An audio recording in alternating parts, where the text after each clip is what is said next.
नमस्कार, बहुत स्वागत है आपका। मैं हूं आपके साथ प्रेरणा मिश्रा और छत्तीसगढ़ की तमाम बड़ी खबरें इस बुलेटिन में आपको दिखाएंगे। शुरुआत करते हैं धमतरी से, जहां भारतीय जनता पार्टी कार्यालय नगरी में तोड़फोड़ हुई है।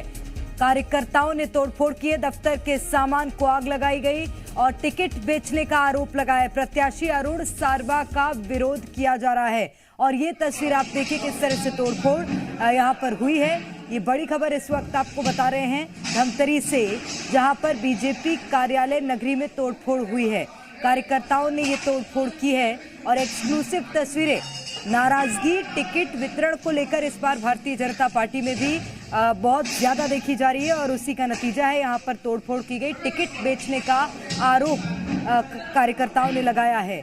कहा कि प्रत्याशी अरुण सारवा का यहाँ विरोध हो रहा है, टिकट बेचने का आरोप लगाया है और ये तोड़फोड़ की तस्वीरें हम आपको दिखा रहे हैं। ये नाराजगी व्यक्त करने का तरीका भारतीय जनता पार्टी कार्यकर्ताओं का है। धमतरी से ये बड़ी खबर, बीजेपी कार्यालय में तोड़फोड़ हुई है।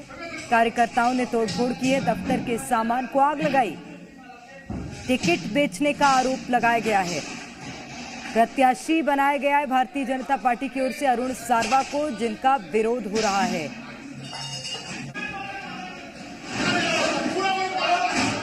नाराज कार्यकर्ताओं ने यहां पर तोड़फोड़ की है। ये तस्वीरें इस वक्त हम आपको टीवी स्क्रीन पर दिखा रहे हैं, किस तरह से कार्यकर्ताओं में नाराजगी है और उसी नाराजगी को जाहिर करते हुए, व्यक्त करते हुए कार्यकर्ताओं ने तोड़फोड़ की है। टिकट बेचने का आरोप लगाया है। अरुण सारवा को यहां से बीजेपी ने अपना प्रत्याशी बनाया है, लेकिन प्रत्याशी का विरोध बीजेपी कार्यकर्ताओं में भी देखने मिल रहा है। असहमति इस बार टिकट वितरण को लेकर बीजेपी के कार्यकर्ताओं, नेताओं में देखने मिल रही है और यही कारण है कि कई क्षेत्र ऐसे हैं जहां से विरोध की जो खबरें हैं, विरोध की तस्वीरें हैं, निकलकर सामने आई। लेकिन ये धमतरी से इस वक्त हम आपको तस्वीर दिखा रहे हैं, जहां पर विरोध जताने का तरीका आप देखिए कितना उग्र हो गया कि भारतीय जनता पार्टी के कार्यकर्ताओं ने यहां तोड़फोड़ की, दफ्तर में, अपनी ही पार्टी के दफ्तर में तोड़फोड़ की है।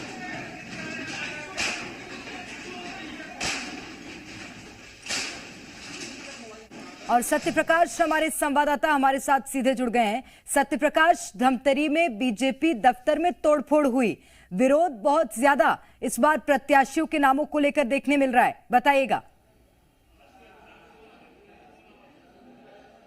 देखिए, क्योंकि अब तक जिस तरह की तस्वीरें सामने निकल के आ रही थी, भाजपा से इक्का दुक्का कहीं से नाराजगी की खबरें निकल के आ रही थी, कुछ कांग्रेस प्रवेश की भी खबरें सामने निकल के आ रही थी और कांग्रेस पार्टी में स्थितियां ज्यादा दिखाई दे रही थी। हालांकि कांग्रेस पार्टी में भी कहीं से तोड़फोड़ की खबरें अब तक नहीं आई थी, लेकिन अब जिस तरह की तस्वीर धमतरी के नगरी भाजपा कार्यालय से निकल के आई है, वो अपने आप में भारतीय जनता पार्टी के लिए भी, उस पार्टी के लिए जहां पे अनुशासन का डंडा, अनुशासन का चाबुक बहुत तेज चलता है और लगातार ये कहा भी जाता है कि अनुशासनात्मक पार्टी है, कि बहुत बातें ऐसी हैं जो बाहर निकल के नहीं आती है, नाराजगी कार्यकर्ताओं की, नेताओं की बाहर नहीं निकल के आती है। लेकिन नगरी में जो स्थिति दिखाई दे रही है, ये स्पष्ट तौर पे नजर आ रहा है कि किस तरह से नाराज वहां पे भारतीय जनता युवा मोर्चा के कार्यकर्ता बताए जा रहे हैं। जिन्होंने तोड़फोड़ की है वो स्थानीय कार्यकर्ता बताए जा रहे हैं। तोड़फोड़ के साथ साथ आगजनी की भी बात सामने निकल के आ रही है। लेकिन जिस तरह से हम तस्वीरें दिखा रहे हैं कि किस तरह से तोड़फोड़ की गई है, वहां पे किस तरह से कुर्सियों को तोड़ा जा रहा है, सामानों को निकाल निकाल के बाहर फेंका जा रहा है, कार्यकर्ता उग्र हैं, लगातार गाली गलौज कर रहे हैं। तो इस तरह की स्थितियां जो दिखाई दे रही है, मुझे लगता है कि इस पे पार्टी स्तर पे भारतीय जनता पार्टी के लिए सोचने पे भी मजबूर करने वाला है। और साथ साथ मुझे लगता है, क्योंकि जिस तरह का अनुशासन भारतीय जनता पार्टी में अनुशासन का डंडा चलता है, मुझे लगता है कि कई कार्यकर्ताओं पे भी गाज गिरने वाली है। निश्चित रूप से क्या अब कुछ परिवर्तन या बड़ा फैसला लिया जाता है, ये जरूर देखना होगा। बहुत शुक्रिया सत्यप्रकाश आपका। तो ये तस्वीरें धमतरी से, जहां पर भारतीय जनता पार्टी दफ्तर में तोड़फोड़ कार्यकर्ताओं की ओर से की गई है, सामान को आग के हवाले कर दिया, टिकट बेचने का आरोप लगाया है। अरुण सारवा को यहां से प्रत्याशी बनाया, अरुण सारवा का विरोध हो रहा है।